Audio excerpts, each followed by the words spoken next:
Welcome to the only daily podcast focusing on compliance news of the day. Each morning, start your day with a cup of coffee and Tom Fox, the voice of compliance, to hear about 4 of the top compliance, corruption, or leadership stories you will need to start your day. The Daily Compliance News is a production of the Compliance Podcast Network. First, a word from our sponsor.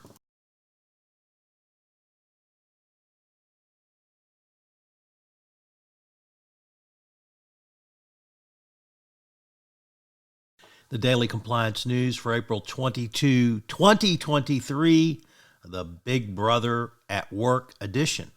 And we begin with that story from the Wall Street Journal, Risk and Compliance Journal, Richard Vandeford reporting that Americans are largely leery of artificial intelligence peering over their shoulder at work to watch for bad behavior. This is not the government big brothering you. This is your employer brothering you. But guess what? Your employer's always been big brother. Now they just have more tools to make it efficient. So, Big Brother at work, get used to it.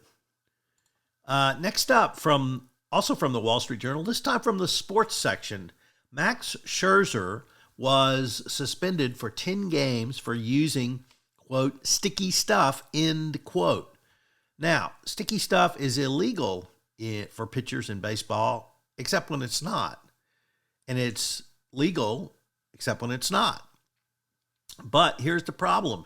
He was using legal substance. He just used allegedly too much of it. So rosin and the rosin bag are ubiquitous for pitchers. They sit right out on the pitcher's mound, and he apparently went to it too often, and he got thrown out of the game, and now he's suspended for 10 days. So when is something legal till it's not? Well, apparently in baseball, when you use too much of a legal substance, you've engaged in illegal conduct. Go figure. Next up, there is a massive Caremark lawsuit against Fox News Board of Directors. Not very surprising, given Fox's admissions this week of engaging in certainly tortious conduct, if not illegal conduct. But what's interesting about this Caremark claim is that the board maximized profits by engaging in tortious conduct.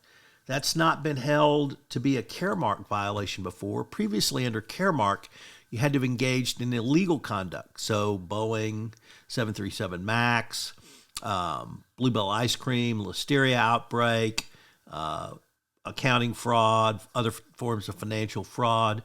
But here, the board consciously chose profit maximization over telling the truth.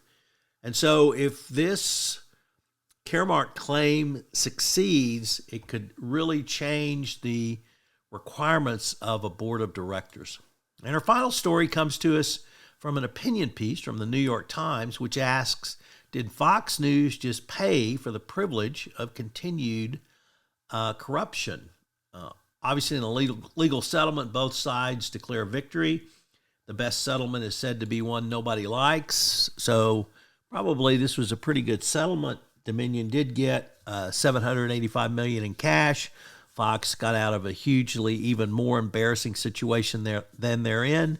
But at least in this op-ed piece by the New York Times, they do pose that question. Have a great weekend. We'll talk to you Monday. The Daily Compliance News is a production of the Compliance Podcast Network and a proud member of C-Suite Radio. Thanks so much for listening. I hope you'll join me again tomorrow.